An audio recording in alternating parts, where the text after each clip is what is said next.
Penetapan mantan Jaksa Agung Muda Tindak Pidana Khusus, Jampitsus, Febri Adriansyah sebagai tersangka memunculkan pertanyaan baru mengenai keberlangsungan tugasnya sebagai Ketua Pelaksana Satuan Tugas Penertiban Kawasan Hutan, Satgas PKH.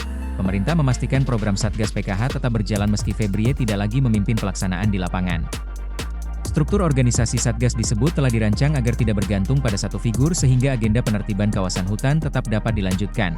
Juru bicara Satgas PKH, Barita Simanjuntak, menjelaskan bahwa Satgas menghormati proses hukum yang sedang berjalan terhadap Febri. Menurutnya, seluruh tugas dan target Satgas tetap dilaksanakan berdasarkan sistem kerja serta ketentuan yang diatur dalam peraturan Presiden, sehingga tidak bergantung pada individu tertentu.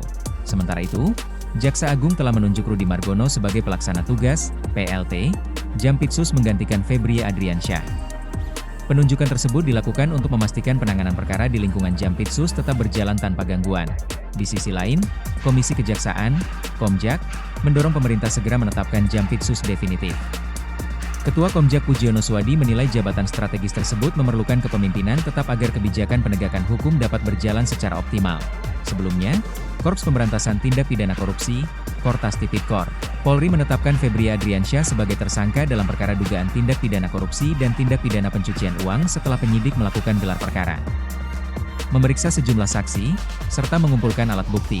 Meski terjadi pergantian kepemimpinan, pemerintah menegaskan program penertiban kawasan hutan tetap menjadi prioritas.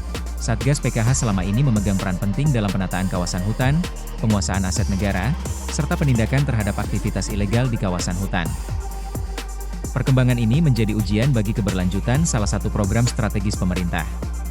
Pergantian figur di pucuk pimpinan diharapkan tidak menghambat target yang telah ditetapkan, sementara proses hukum terhadap Febri Adriansyah tetap berlangsung sesuai mekanisme yang berlaku.